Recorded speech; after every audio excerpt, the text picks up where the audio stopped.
Hello everyone, मेरा नाम Prince Kushwaha है और आज हम लोग पढ़ने वाले हैं पब्लिक फाइनेंस का नेक्स्ट टॉपिक जो कि है आपका public goods versus private goods. आज हम लोग देखेंगे पब्लिक गुड्स और प्राइवेट गुड्स में क्या डिफरेंस होता है। तो चलिए स्टार्ट करते हैं, लेकिन उससे पहले आपसे एक छोटी सी रिक्वेस्ट है, अपनी नोटबुक और अपना पेन लेकर के साथ में बैठें। जैसे जैसे मैं यहाँ पर आप लोगों को चीज़ें समझाता जाऊँगा वैसे वैसे आप भी मेरे साथ चीज़ें नोट करते जाएंगे, ठीक है? ओके, ठीक है। तो पहले हम लोग क्या करते हैं, यहाँ पर टॉपिक लिख लेते हैं, डिफरेंस चार्ट हम लोग यहाँ पर बनाएंगे, ठीक है? पब्लिक गुड्स, ठीक है, प्राइवेट गुड्स,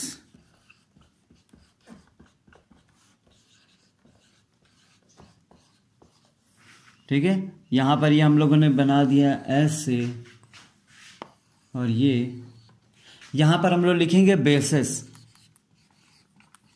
ठीक है। अब यहां बेसिस का ये मतलब है कि आप किस बेसिस पे इन दोनों को डिफरेंशिएट करोगे, ठीक है।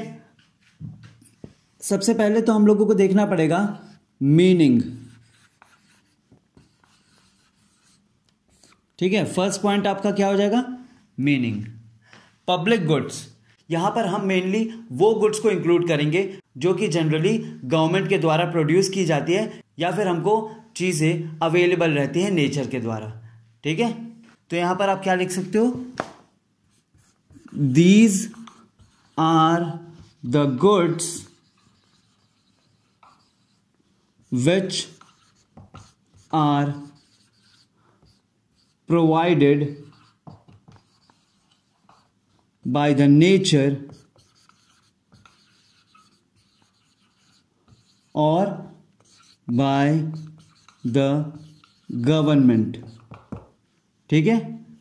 ये हम लोगों ने मीनिंग जान ली किसकी, पब्लिक गुड्स की।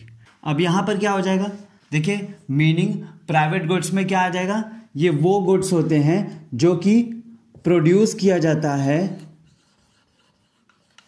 इन order to sell for what, for earning profit, ठीक है। याद रखिएगा पब्लिक गुड्स में क्या होता है, पब्लिक गुड्स में वो गुड्स इंक्लूड होंगी जो कि आपका नेचर या फिर गवर्नमेंट आपको प्रोवाइड करती है, ठीक है। और प्राइवेट गुड्स में वो गुड्स इंक्लूड होंगे जो कि एक इंडिविजुअल प्रोड्यूस करता है for sale and for earning profit, ठीक है। ये बात ध्यान रखिएगा। अब हमारा नेक्स्ट पॉइंट जिसके बेसिस पे हम लोग दोनों के बीच का डिफरेंस देखेंगे वो है प्रोवाइडर, ठीक है। अब प्रोवाइडर में क्या है, पब्लिक गुड्स को कौन प्रोवाइड करता है, तो ये हम लोगों के फर्स्ट वाले पॉइंट से ही क्लियर हो रहा है। तो यहां पर आपका आ जाएगा गवर्नमेंट या फिर नेचर, ठीक है। और प्राइवेट गुड्स में आप लोग क्या लिख सकते हो, मैन्युफैक्चरर्स, ठीक है, मैन्युफैक्चरर्स यानी कि एंटरप्रेन्योर, ठीक है। तो फर्स्ट पॉइंट आपका था मीनिंग, सेकंड पॉइंट आपका था प्रोवाइडर, थर्ड पॉइंट हम लोग देखेंगे यहां पर कंज्यूमर इक्वालिटी का, ठीक है। कंज्यूमर इक्वालिटी ये आपका थर्ड पॉइंट है, ठीक। अब जैसे पब्लिक गुड है, पब्लिक गुड में हम लोग एग्जांपल ले लेते हैं रोड का, ठीक है। समझ लीजिए कोई भी रोड का कंस्ट्रक्शन हुआ है, ठीक है, गवर्नमेंट ने कंस्ट्रक्शन किया है किसी भी रोड का, ठीक है। तो वहां पर ऐसा तो कुछ लिखा नहीं होता कि किसी पर्टिकुलर इनकम ग्रुप के ही लोग यहां पर इस रोड पर चल सकते हैं या फिर अपने व्हीकल चला सकते हैं, ऐसा तो कुछ लिखा नहीं होता, ठीक है। तो यहां पर कंज्यूमर इक्वालिटी के लिए जो पब्लिक गुड्स में यहां पर जो पॉइंट होगा वो क्या होगा, rich and poor are treated equally, ठीक है। यहां पर रिच और पुअर दोनों इक्वली ट्रीट किए जाते हैं। ऐसा नहीं है कि रिच वालों के लिए अलग सड़कें बनेंगी और पुअर्स के लिए अलग सड़कें बनेंगी, नहीं, जो सड़कें बनती हैं वो सभी के लिए कॉमन है और सभी लोग यहां पर इक्वली ट्रीट किए जाते हैं, ठीक है। अब इसी सेम पॉइंट में प्राइवेट गुड्स में क्या होगा, यहां पर नॉर्मल सी बात है, प्राइवेट गुड्स है तो यहां पर हम लोग मेनली क्या देखते हैं, प्रॉफिट, जितना ज़्यादा हमारे पास प्रॉफिट आ जाए। तो यहां पर जो प्रेफरेंस दी जाएगी वो मेनली किसको दी जाएगी? Preference to rich consumers.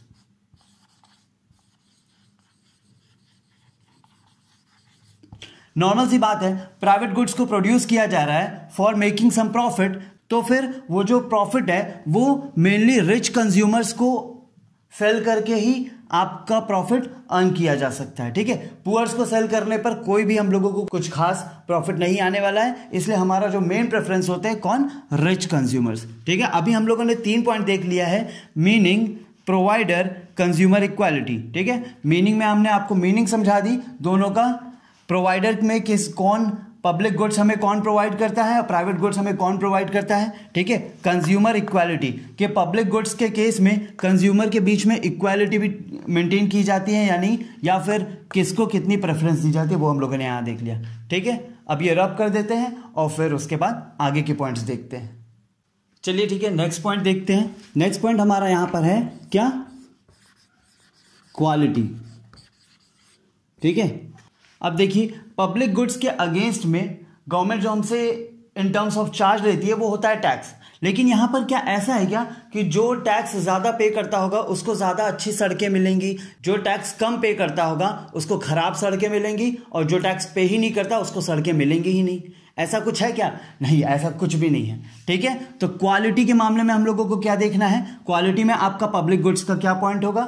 यहां पर क्वालिटी पब्लिक गुड्स में आपका सभी के लिए कांस्टेंट रहता है। ठीक है, रिमेन्स कांस्टेंट। ठीक है, प्राइवेट गुड्स में क्या होता है? प्राइवेट गुड्स में होता है it varies with capability to bye.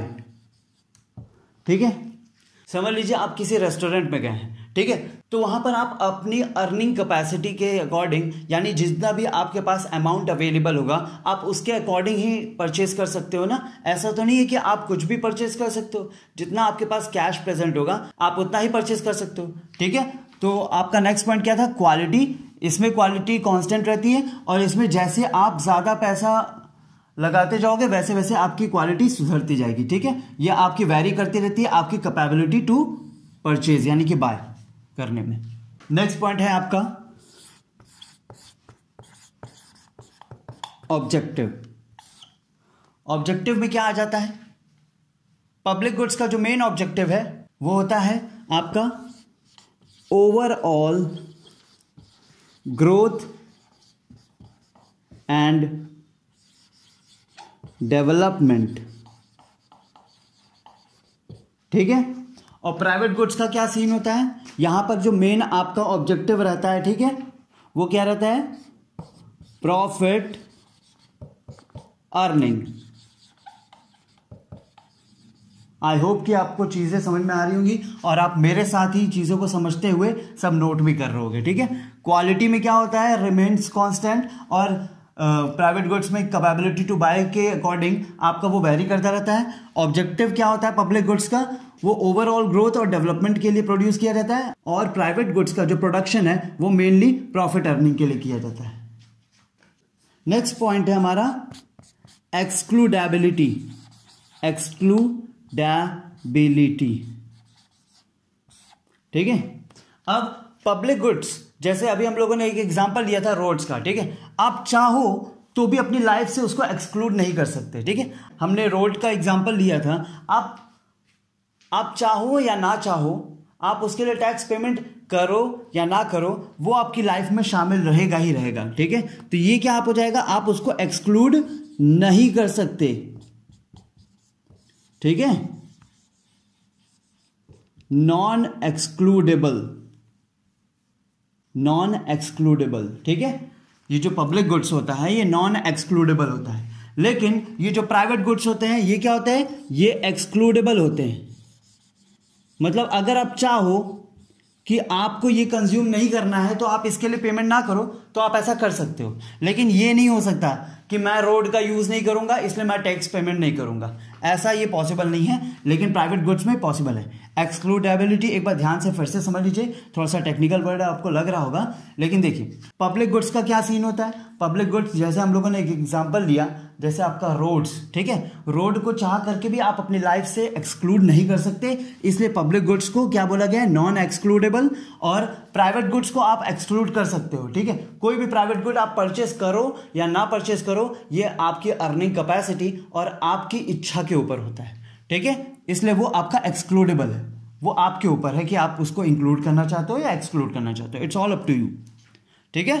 Next है हमारा जो डिफरेंशियल पॉइंट, वो है डिमांड कर्व का, ठीक है।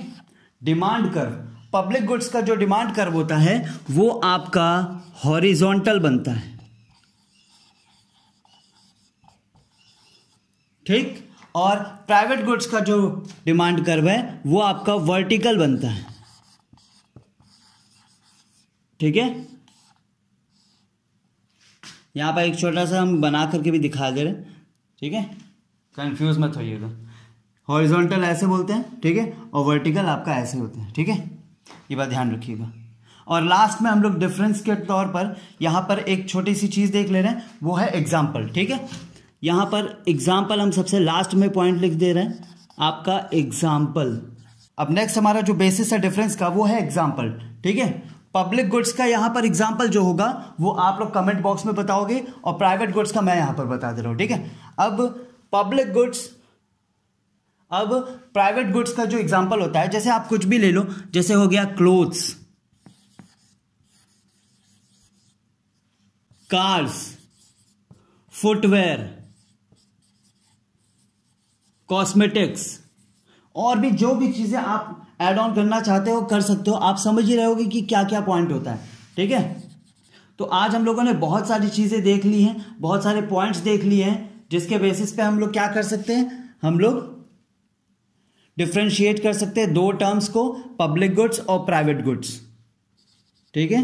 मैं यहाँ छोटे छोटे पॉइंट बना दे रहा हूँ सो दैट आप चीज़ों को अच्छे से समझ सकें, ठीक है। आई होप कि आप सभी लोगों को सारे के सारे पॉइंट समझ में आए होंगे, और मेरे साथ साथ आप लोगों ने भी सारी चीज़ें नोट की होंगी। वीडियो कैसा लगा ज़रूर बताइए, कुछ अच्छा लगा तो भी बताइए, कुछ कमी लगी तो भी बताइए। हम लोग चेंज करते रहेंगे, इम्प्रूवमेंट करते रहेंगे हर वीडियो के साथ साथ।